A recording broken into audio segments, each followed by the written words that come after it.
निश्चित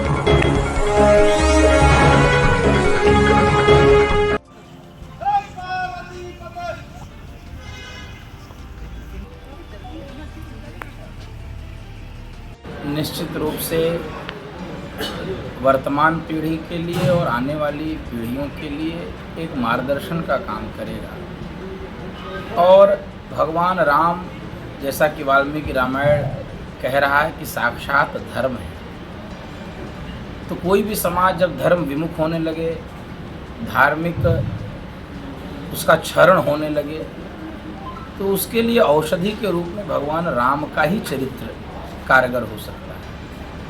इस कारण से वाल्मीकि रामायण कह रहा है कि रामो ही विग्रहवान धर्मः, भगवान राम ही साक्षात धर्म है।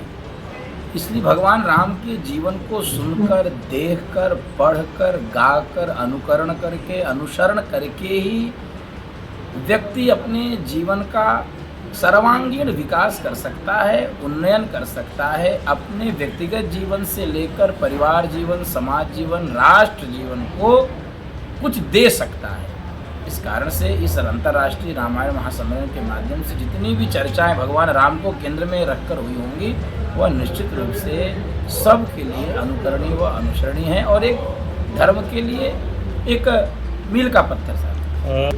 वास्तव में जब व्यक्ति अपनी सभ्यता, अपनी संस्कृति, अपनी परंपराओं से विलग हो जाता है, दूर हो जाता है, तो उसको दूसरों की संस्कृति प्रभावित करने लगती है। जब जब हम अपने शास्त्र, अपनी संस्कृति, अपने पहनावे, अपनी भाषा, अपनी भूषा, अपनी रहन, अपनी सहन, अपने खान पान से हम अनभिज्ञ रहते हैं, हमारी अज्ञानता रहती है उन विषयों में, तब दूसरे की संस्कृति हमको प्रभावित करने लगती है। इस कारण से अभी आवश्यकता है कि हम अपनी प्राचीन भारतीय वैदिक संस्कृति के बारे में ठीक से जानें, उसकी गहराई तक जाएं। और जब गहराई में चले जाएंगे तो मुझे कहने में कोई संकोच नहीं होता है, दुनिया में कोई ऐसी संस्कृति, ऐसी उन्नत संस्कृति आज भी नहीं है, पहले भी नहीं थी। इसलिए हमने ही घोषणा की थी, कड़वंतो विश्वमार्यम, हम पूरी दुनिया को श्रेष्ठ बनाएंगे। तो जो पूरी दुनिया को श्रेष्ठ बनाने की घोषणा कर सकता है, इसका अर्थ है वह श्रेष्ठतम होगा।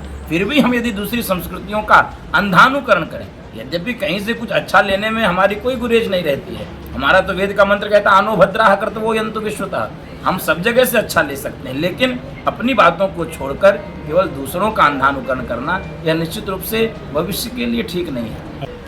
ये अब क्या कहा जाए, ये एक दुर्भाग्यपूर्ण स्थिति रही है। न जाने कौन सी परंपरा को आज तक निभाया जा रहा है।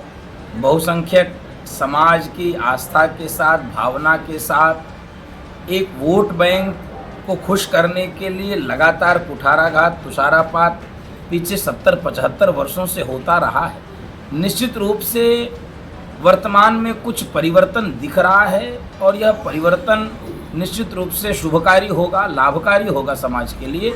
और जिस प्रकार से हिंदू समाज का जागरण हो रहा है, जिस प्रकार से हिंदू समाज अब अपनी बातों को लेकर मुखर और प्रखर हो रहा है, तो निश्चित रूप से यह समस्या जो मंदिरों की दान की और मंदिरों की व्यवस्था को लेकर है, मुझे लगता है इसमें भी कोई बड़े स्तर का संशोधन शीघ्र ही होगा। और वक्फवादी और ये इस्लाम के जो भी स्थान हैं जहाँ पर छूट है, या क्रिश्चियनिटी के जो भी स्थान हैं जहाँ पर सरकार उनको मुक्त रखी है और मंदिरों पर वह इस प्रकार की दृष्टि रखती है, मुझे लगता है इस पर तत्काल प्रभाव से संशोधन होना चाहिए। कोई स्थिति बिगड़े उसके पहले ही सरकार को ऐसा कदम उठाना चाहिए कि मंदिर हिंदुओं के व्यवस्था के ही अधीन रहे, ट्रस्ट रहे, सरकार उस पर निगरानी रखे, लेकिन भेदभाव न करे कि इस्लाम के लिए दूसरे प्रकार के कानून और हिंदू मंदिरों के लिए दूसरे प्रकार के कानून, कोई भेदभाव न रहे। और हिंदू तो सदैव अनुशासन में रहने वाला है, शासन प्रशासन के सहयोग करने वाला है, इसलिए हम अनुशासनहीनता तो नहीं करते, लेकिन अपनी मांग तो ये रखते हैं कि निश्चित रूप से सरकार जैसे सब धर्मावलंबियों, मतपंथियों के लिए है, वैसे ही सनातन के लिए भी।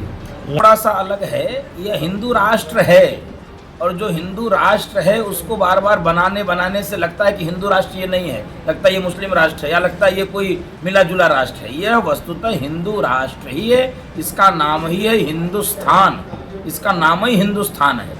उसको बाद में हिंदुस्तान बदल दिया गया, इसका नाम हिंदुओं का स्थान, यह हिंदुस्तानी है। हाँ, अब यह बात सबके हृदय में घर कर जाए कि यह हिंदू राष्ट्र है, यहाँ का बहुसंख्यक समाज हिंदू है और यहाँ की सारी व्यवस्थाएं हिंदुओं को केंद्र में रखकर होंगी, चाहे शासन, चाहे प्रशासन, चाहे न्यायपालिका, चाहे विधायिका, चाहे कार्यपालिका, चाहे कोई भी अंग प्रत्यंग हो देश का, वह हिंदुओं को केंद्र में रखकर ही विचार करेगा।